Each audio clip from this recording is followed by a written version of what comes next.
Sorry. Hang on just a second here. Drop my pen. All right. We are ready. This past week, in synagogues and even some churches all over the world, Jews and Christians disguised themselves. They hid their identity, so nobody would know who they are. Can anybody guess why? Huh? Persecution, okay. Celebration. What celebration of what? This past Thursday night was the Feast of Purim. Now, the Feast of Purim is the Feast of Lots, and it all has to do with the book of Esther. So, Jews and Christians all over the world in churches and synagogues met together, some dressed like biblical heroes such as King David or Moses or Noah. And, God forbid somebody dressed up like Adam and Eve, right? Some of them even dressed up like superheroes. There'll be Jewish Spider-Mans and Jewish Batmans out there. And they would all come together and read through the book of Esther. Now, we're not going to read through the book of Esther today, but we are going to skim through it and understand what the book of Esther was all about. And the reason why Jews and Christians all over the world on the Feast of Purim hid their identity is because Esther herself, her real name was Hadassah. That's her Hebrew name. She was given the name Esther, and she hid her Jewish identity from the king for a specific reason and a specific purpose. And as a result, she was able to be queen for, as you know, the famous verse, for such a time as this. So, basically, Jewish feasts, pretty much all of them, the biblical feast and the Jewish holidays that come after that were created, can be pretty much summed up as one Jew said, "They tried to kill us, we won, so let's eat." And that's pretty much what a Jewish celebration is all about. Now, we know that in 1933, Adolf Hitler and the Nazi regime rose to power and ended up murdering 6 million Jews, as well as Christians and other people as well. Now, in the 5th century, Haman, he was the right-hand man to King Ahasuerus in the Persian Empire. He influenced the king to cast lots. That's why it's called Purim, because Purim means cast lots. They basically rolled the dice to set a date in which to exterminate all the Jews of the Persian Empire. And so that's what we're going to be celebrating today. That's what we're going to be talking about today. Now, this sermon, you can't go to sleep on me. You can't let your mind drift somewhere else and can't be thinking about the roast that's in the oven or the hockey game. You've got to listen because it's audience participation today. Because during Purim, when the scroll, it's called the Megillah of Esther, the scroll of Esther is read, every time Mordecai's name is mentioned, because he's the hero, him and Esther are the hero of the story. Every time Mordecai's name is mentioned, everybody goes, "Hooray!" And every time Haman's name is mentioned, they go, "Boo!" Right? Because he's the bad guy. He's the bad guy. So you need to keep your ears open. So whenever you hear the name Mordecai or even Esther, give out a cheer. And whenever you hear Haman's name, boo and hiss. Because the tradition is we're supposed to just boo so loudly that you just don't even hear Haman's name because we don't even want to hear the name, right? So Purim is sort of like the Jewish version of Halloween and Mardi Gras, kind of smashed together. It's a time of fun, it's a time of games and practical jokes and pranks, and celebrating the overcoming of the Jews of the Persian Empire. Okay, I'm sure you don't want to see me wear this mask through the entire service, so I'll take it off. But, had to give a little effect there. All right. So, let's recap the book of Esther. I'll turn there myself. Now, in Esther chapter 1, we have King Ahasuerus. and his queen Vashti. They decided to throw a big party, one for the guys and one for the gals. And it's really never a good idea to have a guy party and a girl party separate, because you know how guys are, right? You know, guys get in the locker room or they get by themselves and talk, and then they start, being all macho and masculine, start talking about things that they shouldn't. So King Ahasuerus said, you know what, Queen Vashti, she is gorgeous. She is so hot. She's the most beautiful woman of the empire. She's the most gorgeous queen. She's very pleasing. And everybody's like, yeah, and so they're drinking and they're getting drunk and they're not thinking straight. And so the king says, I'll tell you what, I'll prove to you how beautiful Queen Vashti is. I'll have her come in from her party, and she could just kind of walk down the catwalk, like it was a Victoria's Secret lingerie modeling party, right? And, she's going to be all beautiful and all decked out and everything. But the thing is, according to Jewish tradition, it's just not that they wanted Vashti to show up so that she could be shown off. The king wanted her to come in the buff because he was bragging about her so much, and she's like, no, I'm not going to show up and become eye candy for these guys. So she refused. Word got back to the king that she refused. So the king's like, he's like, oh goodness, I'm losing face. The queen's not obeying the king. So what am I going to do? So he talked to his advisors, and his advisor says, well, king, you got to do something, because if you don't put your foot down, this is going to set a precedence for all the other women in the kingdom. They're going to rebel against their husbands, and it's going to be utter chaos. So you got to do something. Well, gee, fellas, what do you think I should do? Well, you need to kick her to the curb. She's not going to obey what you say. You need to kick her to the curb. So that's exactly, what King Ahasuerus did. No sooner did he kick Queen Vashti to the curb than he regretted his decision, because she was such a beautiful queen, such a good queen. And he's like, oh, what am I going to do? What's a king without a queen? What's a kingdom without a queen? What am I going to do? So the idea was proposed. I get it. Let's have a Persia-wide empire beauty pageant. Let's get all the girls from all over Persia, from all corners of Persia. Let's bring them here, and let's just parade them in one by one, and you can choose your queen. You can just pick somebody that's even more pretty than Vashti. So the king says, yeah, that's a good idea. So word got back to Mordecai. Yay! There you go. So let's pick it up in Esther chapter 2. Yay! There you go. You're listening. Chapter 2, starting with verse 5. It says, in the forest of Susa, there was a Jewish man named Mordecai, Yay! Son of Jair, son of Shimei, the son of Kish, a Benjamite.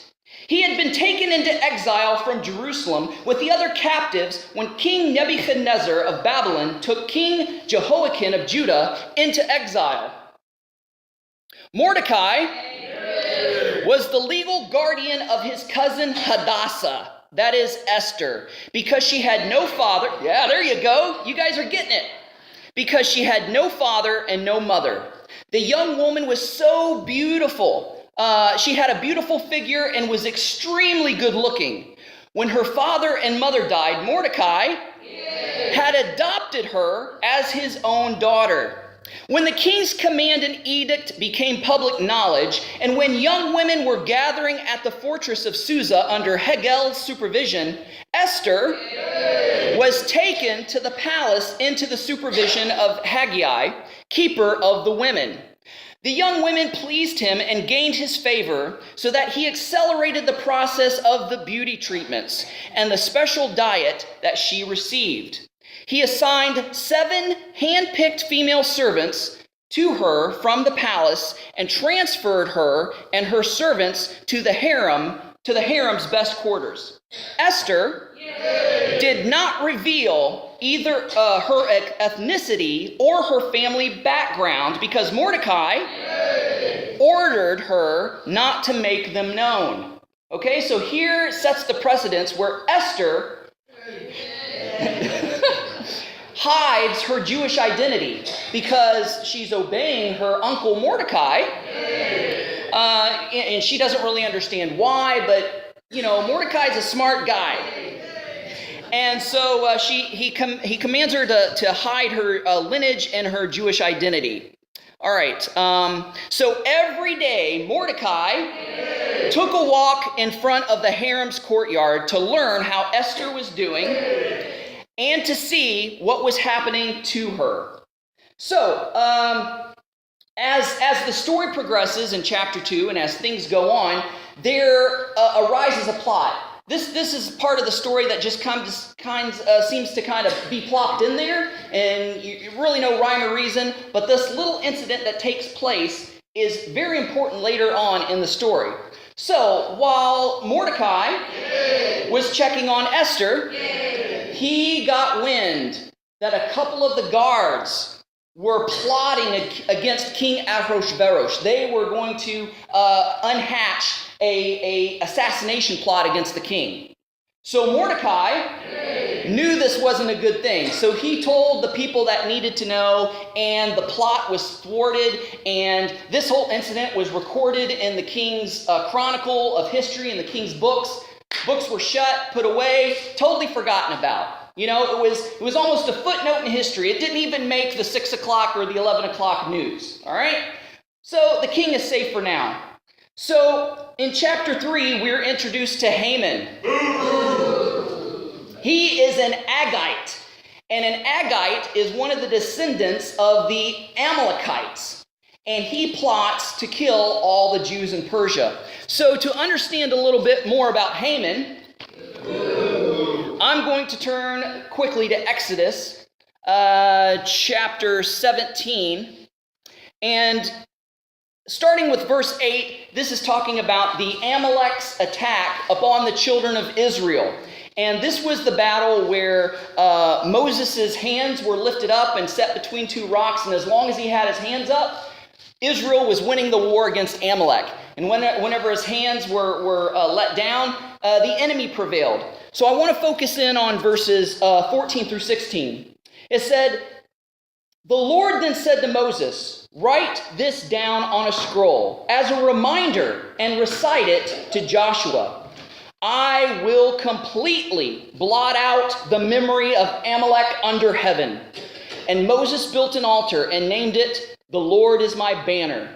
He said, 'Indeed, my hand is lifted up toward the Lord's throne, and the Lord will be at war with Amalek from generation to generation.'" So automatically, the Amalek people are bad guys in God's book, forever and always. And let us learn a little bit more about Haman and his ancestors. I'm going to turn very quickly to Deuteronomy chapter 25, and I'm going to be reading verse 19. So this was the command. "When the Lord your God gives you rest from all the enemies around you, in the land the Lord your God is giving you to possess as an inheritance, blot out the memory of Amalek under heaven. Do not forget." So we see that the children of Israel were unsuccessful in totally annihilating and totally blotting out Amalek, because Amalek's ancestor, or descendant rather, Haman, ends up showing up in the book of Esther and is a major, yay, that's right, thanks for remembering, and is a major enemy against the Jewish people. So as we continue on, I'm going to flip back to Esther, and we're going to start with chapter 3 and verse 1. "After all this took place, King Ahasuerus honored Haman, son of Hammedatha the Agite. He promoted him in the rank and gave him a higher position than all the other officials. The entire royal staff at the king's gate bowed down and paid homage to Haman, because the king had commanded this to be done for him." Boy, what a big head, right? I mean, he was full of himself. "But Mordecai would not bow down or pay homage." Why do you think this is? He doesn't bow to anybody but God, right? I mean, when somebody was raised to such a high position, sometimes kings were deified. They were considered half God and half men. And whenever somebody was raised to the official status of Haman, the same thing kind of happened with them. They were considered almost godlike. So for Mordecai to bow to Haman, yeah. Wait, what was that? I said Mordecai, Haman, that was really quick together, right? So for Mordecai to bow down to Haman would be considered tantamount to idolatry, right? It would be just the same as Daniel and the 3 Hebrew children bowing down to that stupid idol that the king set up. So Mordecai refused. Yay! All right, where was I? Okay, but Mordecai would not bow down and pay homage. The members of the royal staff at the king's gate asked Mordecai, "Why are you disobeying the king's command?" When they had warned him day after day and he would still not listen to them, they told Haman in order to see if Mordecai's actions would be tolerated, since he had told them that he was a Jew. When Haman saw Mordecai was not bowing down or paying homage, he was filled with rage. And when he learned of Mordecai's ethnic identity, it seemed repugnant to Haman to do away with Mordecai alone. He planned to destroy all of Mordecai's people, the Jews, although all throughout Ahasuerus' kingdom. So in the first month, the month of Nisan, now interesting. What's so interesting about the month of Nisan? Does anybody know? Bible scholars. Huh? The month of Nisan is when Passover takes place. Passover is the redemption of the Jewish people from the Egyptian oppression, from the Egyptian enemies. So it's kind of interesting that all this is happening about this time. So in the first month, the month of Nisan, King Ahasuerus' 12th year, the pur, that is the lot, was cast before Haman for each day in each month, and it fell on the 12th month of the month of Adar. So this is the Hebrew month of Adar that we're currently in right now. Then Haman informed King Ahasuerus, "There is one ethnic group scattered throughout the peoples in every province of your kingdom, keeping themselves separate. Their laws are different from everyone else's, and they do not obey the king's laws. It is not in the king's best interest to tolerate them." I don't know why I'm doing a British accent, but I'm going to go with it. "If the king approves, let an order be drawn in authorization for the destruction, and I will pay 375 tons of silver to the officials to deposit in the royal treasury." The king removed his signet ring from his finger and gave it to Haman, the son of Hammedatha, the Agagite, the enemy of the Jewish people. Then the king told Haman, "The money and the people are given to you to do with as you see fit." So that is chapter 3. Yes, that is chapter 3. All right. So basically, Mordecai would not bow to Haman, and as a result, Haman wanted to destroy all of the Jewish people. So let's pick it up in chapter 4, where Mordecai... Now we're getting confused here, okay? All right. So, ready? Mordecai is hip hip hooray. Yay, Mordecai, yay. Okay, Haman is boo. All right, there we go. Get that straightened out there. So, chapter 4, Mordecai appeals to Esther. And we're going to pick it up in chapter 4, verse 8. Mordecai also gave him a copy of the written decree issued in Susa, ordering the destruction, so that Hathach might show to Esther, explain it to her, and command her to approach the king and implore his favor and plead with him personally for her people. Hathach came and repeated Mordecai's response to Esther. Esther spoke to, you guys are doing great, spoke to Hathach and commanded him to tell Mordecai. Okay, so we got Esther going to relay a message to Mordecai. All the royal officials and the people of the royal province know that one law applies to man or woman who approaches the king in the inner courtyard, and who has not been summoned the death penalty unless the king extends the gold scepter, allowing that person to live. I have not been summoned to appear before the king for the last 30 days. Esther responded, in response to Mordecai's report. See, this is supposed to be fun, and I'm glad you guys are laughing and having a good time, because this is what it's all about. So when the scroll is read in the synagogues or the story is retold, there are people that are doing voices and characterizations, and sometimes there's a skit or a play, and so this is all what it's about as far as the celebration goes. So we have Esther, and she's like, that's great. She's like, I can't come to the king because there's a law that if you show up unannounced, the king could possibly kill you, and I haven't been summoned in 30 days. I don't know if he's mad at me or if he's forgotten about me or what have you. So Esther finally, gets up the guts to go to the king. Life or death, it doesn't matter to her, because she knows that the life of the Jewish people and the nation are at stake.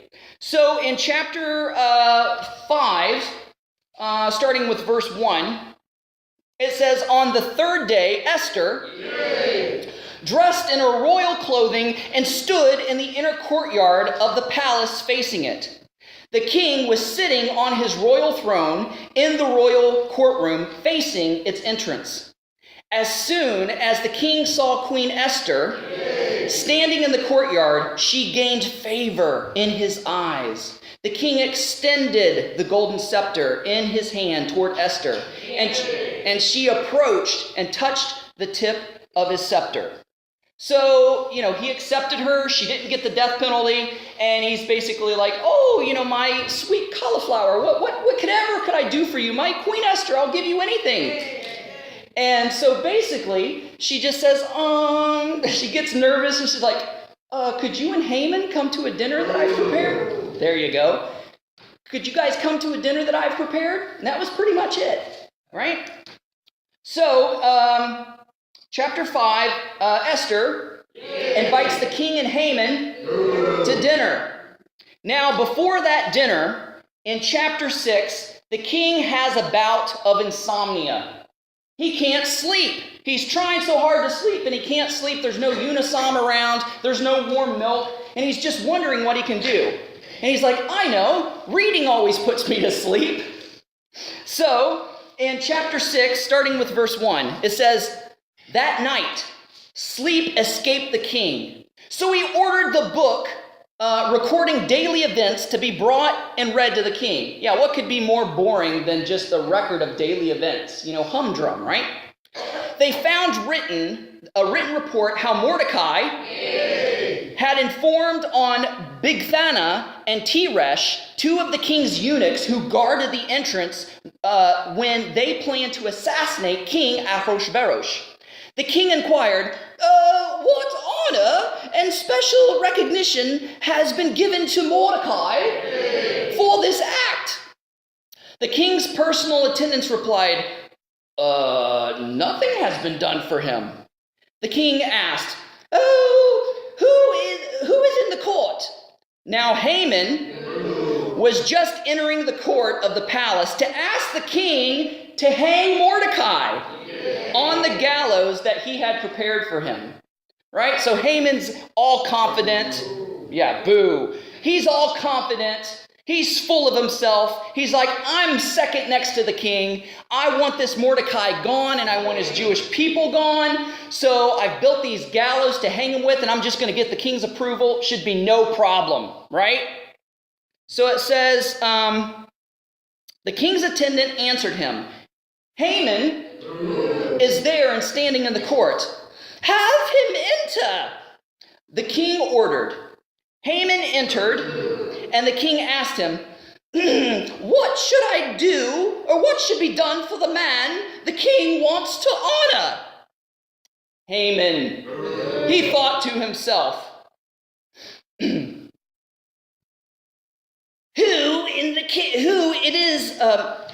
is it the king would want to honor more than me? Haman told the king, for the man that the king wants to honor, have him bring a royal garment that the king himself has worn, and a horse that the king has ridden himself, and put a royal crown on its head. Put the garment and the horse under the charge of one of the king's most noble officials. See, Haman thought that this was going to be done for himself. This is what he wanted to be done. He's like, hey, I want to wear a king's robe. I want to wear a king's crown. I want to ride on a king's horse. I want everybody to know, right? Have them clothe the man the king wants to honor, parade him on the horse through the city square, and proclaim before him, this is what is done for the man the king wants to honor. The king told Haman, hurry and do just as you proposed. Take a garment and a horse for Mordecai the Jew, who is sitting in the king's gate. Can you just imagine the look on Haman's face? You know, he's thinking that this is all going to be done for him. I'm going to wear a royal crown. I'm going to wear a robe that the king has worn. I'm going to be put on a royal steed and paraded throughout all the land, and everybody's going to know who I am, and everybody's going to bow to me. They're going to know that I'm second in command of this kingdom. And then he's thinking of all this, and the king says, do this for Mordecai the Jew. Could you imagine his jaw dropping to the floor? His eyes bugging out of his head? Could you imagine what humiliation this villain, this vile, evil villain Haman, serves him right? Okay. All right. But Haman hurried off for home, mournful with his head covered. Haman told his wife Zeresh and his friends everything that had happened. His advisors and his wife Zeresh said to him, since Mordecai is Jewish and you have begun to fall before him, you won't overcome him, because your downfall is certain. While they were still speaking with him, the king's eunuchs arrived and rushed Haman to the banquet Esther had prepared. So you know what? I mean, Haman, he was all excited about this dinner with the king and Queen Esther, right? He thought, I'm wining and dining with the top officials of the kingdom. But he couldn't go to this dinner happy because things weren't going his way, right? He just found out that he's going to have to pay homage himself to his own arch enemy, his own arch nemesis, Mordecai. That he was going to have to pay him homage and do to him what he wanted done to himself.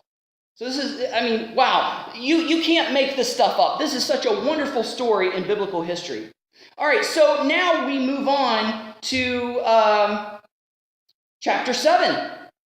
And so this is where the king and Haman attend the dinner with Esther. All right. The king and Haman came to the feast with Esther, the queen. Once again, on the second day, while drinking wine, the king asked Esther, Queen Esther, whatever you ask, I will give it to you. Whatever you seek, even up to half my kingdom, it will be done. Queen Esther answered, if I have found favor in your eyes, your majesty, and if the king is pleased, spare my life. This is my request, and spare my people. This is my desire. For my people and I have been sold to destruction, death, and extermination. If we have merely been sold as male and female slaves, I would have kept silent. Indeed, the trouble wouldn't have been worth the burden of the king. King Ahasuerus spoke up and asked Queen Esther, Who is this? And where is he who would want to devise such a scheme? Esther answered, the adversary and the enemy is the evil Haman. Haman stood terrified before the king and queen. The king arose in anger, and he went out from where they were drinking wine to the palace garden. So the king was so mad, he was like, ugh, and he had to walk off, right? He had to get some fresh air. He had to clear his head. So in the meantime, as the king was out getting fresh air, Haman was groveling at the feet of Queen Esther. Yay. Esther was laying on the couch. Yay! Esther was laying on the couch, and Haman was just begging and pleading, grabbing onto her, right? And as he was groveling and begging the queen, this is what happened. Just as the king returned from the palace garden to the banquet hall, Haman was fallen on the couch where Esther was reclining. The king exclaimed, who is he who actually violates the queen while I am in the house? As soon as the statement left the king's mouth, they covered Haman's face. Boo! And Harbona, one of the king's eunuchs, said, hey, king, there's a gallows 75 feet tall at Haman's house that he made for Mordecai, who gave the report that saved the king. The king said, hang him on it. They hanged Haman on the gallows he had prepared for Mordecai. The king's anger was subsided. So wow, finally the enemy gets what he deserves, right? He gets his just deserts. But there's a problem we've got to catch here. There's something in the Persian Empire called the law of the Medes and the Persians. Does anybody know about the law of the Medes and the Persians? Once a law has been set in stone, given, you can't change that law. You can't veto it. You can't scratch it from the books. You can't act like it never happened. That law is a law set in stone. You can't reverse it. So the same thing happens in Daniel chapter 6, verse 8. It says, the law of the Medes and the Persians, it is irrevocable and cannot be changed. So the date had already been set for the Jewish nation to be annihilated. So what are they going to do? The king already promised that he was going to save Esther and the Jewish people. So how are you going to get around this law that they were going to be slaughtered? So let's go to chapter 9, and let's go to verse 23. So the Jews agreed to continue. We're going to stop right there. Basically, the king said, okay, they're still going to attack you. We can't change that law. The die has been cast. They're going to try to annihilate you. But I'm going to give you permission to defend yourself. I'm going to give you permission to fight back. So that's exactly what they did. Is the Jewish people rose up, band together, and fought back against their enemies. And this terrified the enemy so much that their enemies were defeated and that not a Jewish person lost their life. So picking it back up in chapter 9, starting with verse 23. So the Jews agreed to continue the practice they had begun as Mordecai had written to them to do. For Haman, son of Hammedatha, the Agagite, the enemy of all the Jews, had plotted against the Jews to destroy them. He cast the pur, that is the lot, to crush and destroy them. But when the matter was brought before the king, he commanded by letter that the evil plan of Haman had devised against the Jews return on his own head, and that he should be hanged with his sons on the gallows. For this reason, the days were called Purim, for the word pur, because all of the instructions in this letter, as well as what they had witnessed and what had happened to them, the Jews bound themselves, their descendants, and all who joined with them to a commitment that they would not fail to celebrate these 2 days each and every year according to the written instruction and according to the time appointed. These days are remembered and celebrated by every generation, family and province and city, so that the days of Purim would not lose their significance in the Jewish life, and their memory will not fade from their descendants. Now, I'll give you a little Hebrew lesson. Pur, as you know, means lot. Whenever you add an im on the end of a Hebrew word, it automatically makes it plural. So that's where you get the Feast of Lots, Purim.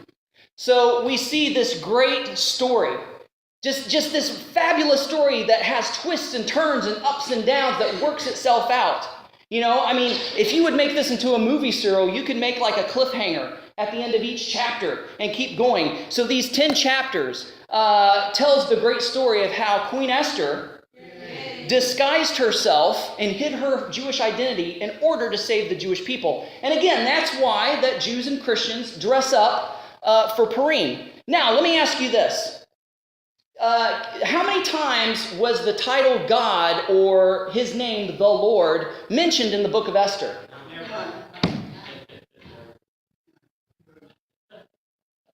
Guess who else disguised himself? God disguised himself, right? His name or his title is not mentioned anywhere in the book of Esther.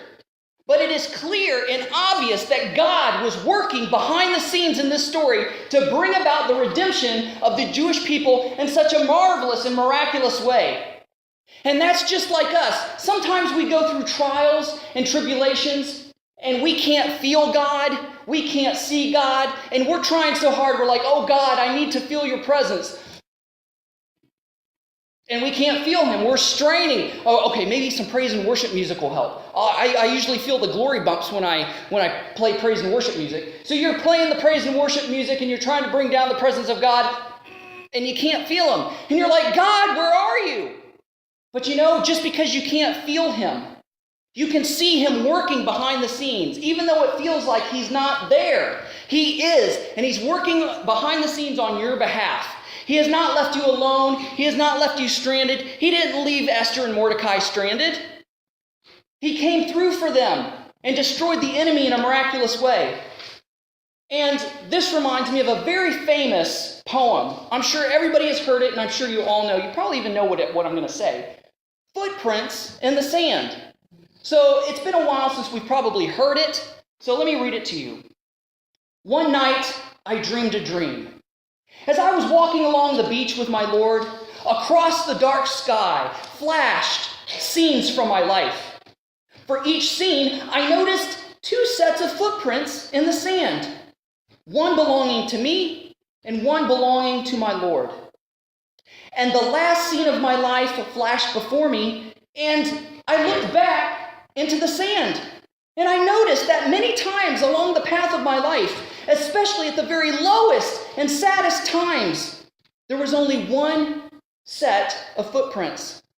This really troubled me, so I asked the Lord about it. Lord, you said that once I decided to follow you, you would walk with me all the way. But I noticed that during the saddest and most troublesome times of my life, there was only one set of footprints.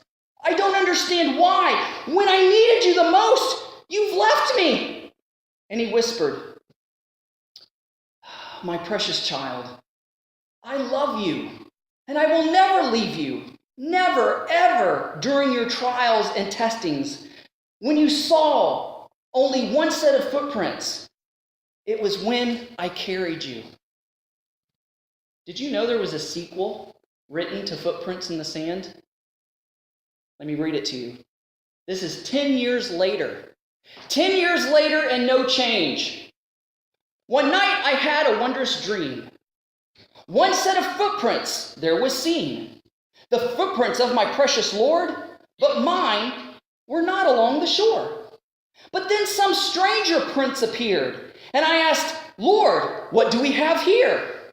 Those prints are large and round and neat. But Lord, they are too big for feet. My child, he said in somber tones, for miles I carried you alone. I challenged you to walk in faith, but you refused and made me wait. You disobeyed and would not grow. The walk of faith you would not know. So I got tired, I got fed up, and there I dropped you on your butt. It's okay to laugh. Because in life there comes a time when one must fight and one must climb, and when one must rise and take a stand or leave their butt prints in the sand. So yes, there are times when the Lord carries you during your deepest, darkest, hardest times in life. But then there are other times where God is saying, okay, put on your big boy, big girl pants, pick yourself up by the bootstraps, you got a lesson to learn. Tough it up, buttercup, right? Sometimes God shows us tough love, just like a mama bird pushing the baby bird out of the nest. Sometimes God does make us stand because he knows that if we don't stand on our own, he's just enabling us to depend on him in an unnecessary kind of way. Sometimes we do have to fight for ourselves. And that's the perfect balance that you find in the book of Esther. You know, they totally relied on God, but they didn't totally leave it up to God and just say, oh, well, I'm just going to wait and pray for a miracle. No, they took action, and God used their action to help deliver the whole Jewish nation, the whole Jewish people from annihilation and destruction. You know, it's just like the story I heard about a flood. And this Christian got caught in a flood. And all of a sudden, the flood, started coming in under the cracks of the doors and come up to his ankles. And you had some people walking by says, come along with us. We're going to move to higher ground. No, the Lord's going to save me. I have trust. God's going to deliver me. He's going to provide a way. And all of a sudden, the water comes up to the knees. And people start coming by on canoes. Hey, come and jump in. We're going to go to higher ground. No, the Lord's going to deliver me. The Lord's going to save me. I have total trust in him. And all of a sudden, the water comes up to the waist and a motorboat comes by. Come on in. We're going to save your life. Jump in. We're going to go to higher ground. No. I have full confidence the Lord's going to come and deliver me and rescue me and save me. Well, all of a sudden, the guy has to get on the rooftop because the water's risen so high, he's sitting on the roof. A helicopter comes by. Drops down a rope. Grab onto the rope. We're gonna fly you to safety. No. I have full confidence that the Lord's gonna save me. Well, the water comes up to his neck, to his nose. The guy drowns. He's standing before the Lord. He's like, Lord, I don't understand it. I had full faith and confidence and trust in you that you were going to save me. Why didn't you save me? He's like, well, listen, fella. I sent people on foot, I sent people in a canoe, I sent people in a motorboat, and I sent a helicopter to save you, and you just wouldn't go. So sometimes miracles come in very ordinary ways. So we've got to look out for that too. Guys, thank you so much for your undivided attention. Thank you for having fun and allowing yourself to have fun. Thank you for listening and participating and laughing and cheering. It's not just for entertainment or for just to make you feel good, but to have you walk out the doors knowing that no matter where you're at in life, no matter what your situation, God is with you. He will never leave you nor forsake you. And when you can't see him or feel him, just know that he is behind the scenes working on your behalf. Let's go ahead and have our closing hymn. AbrahamsDescendants.com, getting back to the first century in a 21st century way. Thanks for watching. Don't forget to press the like button as well as the subscribe button if you haven't done so already, and the notification bell that'll let you know every time I make a new video. And don't forget to share this with a friend. Also, visit our website at AbrahamsDescendants.com. Thanks. Shalom. Thanks for watching. Stay connected by subscribing to our other social media accounts and visiting our website at AbrahamsDescendants.com.